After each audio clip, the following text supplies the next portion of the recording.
ملک بھر میں تعلیمی سرگرمیاں 15 ستمبر سے مرحلہ وار شروع ہوں گی۔ پہلے مرحلے میں 15 ستمبر کو یونیورسٹیز، کالجز اور میٹرک کے کلاسز کا آغاز ہوگا۔ 23 ستمبر سے 6ٹھی تا 8ویں جماعت کی پڑھائی شروع کرنے کا فیصلہ۔ 30 ستمبر کو پہلی سے 5ویں تک کی کلاسیں شروع کی جائیں گی۔ وزرائے تعلیم کے اجلاس میں اتفاق کے بعد NCOC نے بھی منظوری دے دی۔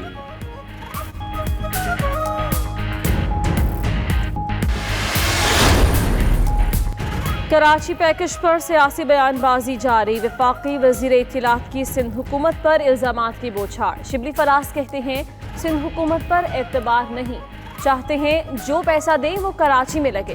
سندھ حکومت گزشتہ چند برسوں میں کھربوں روپے لے چکی۔ وفاقی حکومت کراچی پیکج کے لیے 736 ارب روپے دے گی۔ مراد علی شاہ اور بلاول بھٹو نے کنفیوژن پیدا کی۔ سندھ حکومت کی کارکردگی کا بارشوں کے دوران پول کھل گیا۔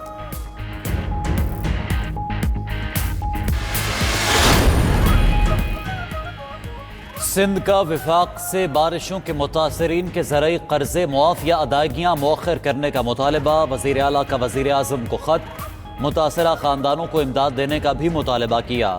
مراد علی شاہ نے بارشوں اور متاثرہ علاقوں کا دورہ بھی کیا۔ میڈیا سے گفتگو میں کہا کراچی کو کوئی وفاق کے حوالے نہیں کر سکتا۔ وزیر اعظم کی زیر صدارت نیشنل کوآرڈینیشن کمیٹی برائے کا اجلاس۔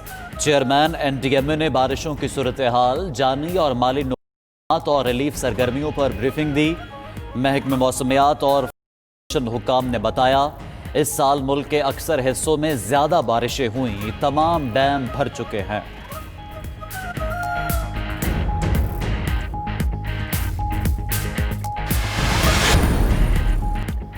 چین نے لداخ کے بعد اروناچل پردیش کو بھی اپنا حصہ قرار دے دیا۔ چین کا ریاست اروناچل پردیش کو بھارت کا حصہ ماننے سے انکار۔ چینی وزارت خارجہ کا کہنا ہے کہ اروناچل پردیش کو کبھی بھارت کا حصہ تسلیم نہیں کیا۔ اروناچل پردیش تبت کا حصہ ہے اور تبت چین کا علاقہ ہے۔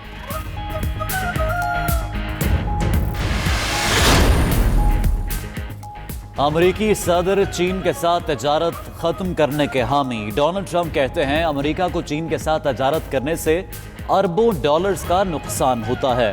امریکہ چین سے تجارت نہ کرے تو اربوں ڈالرز کی بچت ہوگی۔ امریکی صدر کی ڈیموکریٹ صدارتی امیدوار پر بھی کہا جو بائیڈن چین کی پالیسیوں کے حوالے سے نابلد ہے۔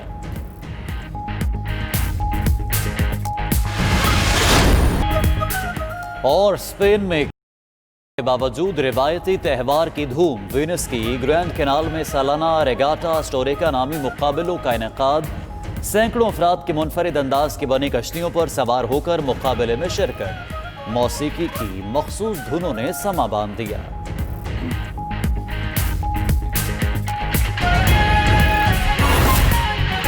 اعتماد کے ساتھ جھوٹ بولا تھا، جس اعتماد کے سامنے عوام کے سامنے دستاویزات اور ذرائع، یہ ہیں وہ ذرائع پیش کیا تھا، جس کی کہ پھر خود ہی انہوں نے سپریم کورٹ میں نفی کر دی، اور جو ثبوت تھا وہ فقط ایک قطری خط نکلا۔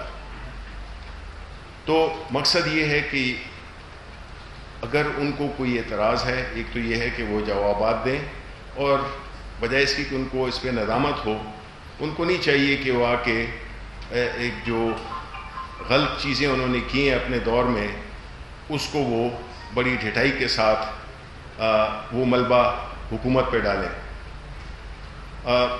ان کو اگر اس سے بھی زیادہ کچھ کرنا ہے تو ان کو چاہیے کہ وہ اس پرائیویٹ چینل ان کو حد تک عزت کا نوٹس بھیجیں، اگر ان کی وہ اتنے شور ہیں کہ جو باتیں انہیں ہوئی ہیں، اور وہ تو پروف ہو گیا کیونکہ ان کو بلایا گیا تھا اس کے لیے۔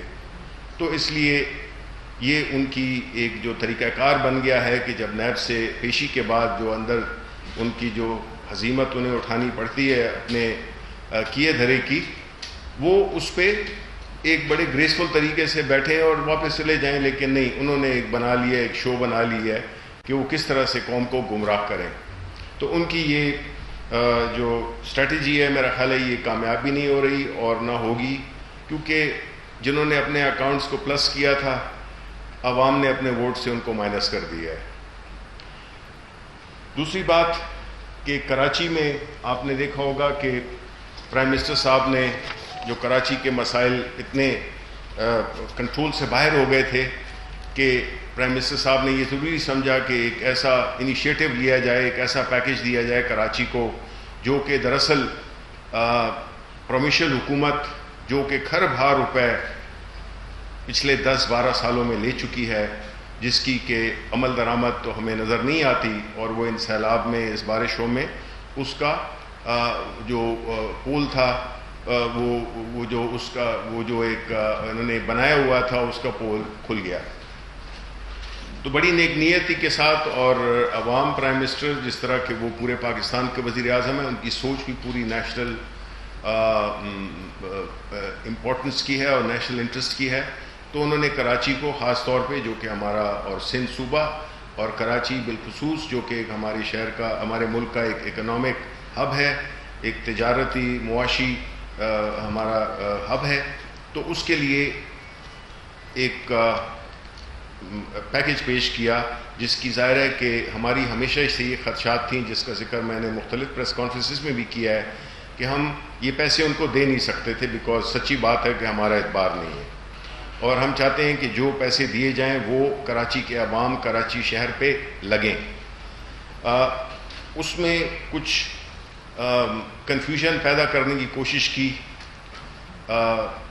چیف منسٹر مراد علی شاہ صاحب نے، تو میں اس کی ذرا وضاحت کرنا بڑی مختصر سے اس میں آپ کو اس کی وضاحت کر دیتا ہوں کہ جو ٹوٹل پیکیج جو کہ 1.1 ارب روپے کا اناؤنس کیا تھا پرائم منسٹر صاحب نے، اس کا جو پروپورشنز ہے، یعنی کہ وفاقی حکومت کیا حصہ ڈالے گی، اس کا کیا حصہ ہوگا، اور جو صوبائی حکومت ہے اس کا کیا ہوگا، اور پھر ایک ساتھ میں ایک ایسا میکنزم بھی جس میں کہ ہمارے این ڈی ایم اے شامل ہے، ہماری افواج کے لوگ شامل ہیں، ٹو انشور کہ یہ امپلیمنٹیشن بھی ہو اور اس کی ایک ٹائم لائن بھی ہو. تو کچھ پروجیکٹس ہیں جو کہ 1 سال میں مکمل ہوں گے، کچھ 2 سال میں، اور جو میکسیمم ہے سارے پروجیکٹس وہ 3 سال میں، یہ ٹائم لائن دی گئی ہے. مانی یہ کہ یہ پروجیکٹ جو ہیں تو فائنینشلی اور ٹائم وائز جو ہے تو بڑے اسپیسیفک ہیں. اب اس کی جو تقسیم ہے وہ یہ ہے کہ گریٹر کراچی واٹر سپلائی، جس کو ہم K4 کے نام سے جانتے ہیں، وہ 46 ارب روپے کا اس پہ خرچہ آئے گا. کراچی سرکولر ریلویز پہ 300 ارب روپے کا خرچہ آئے گا.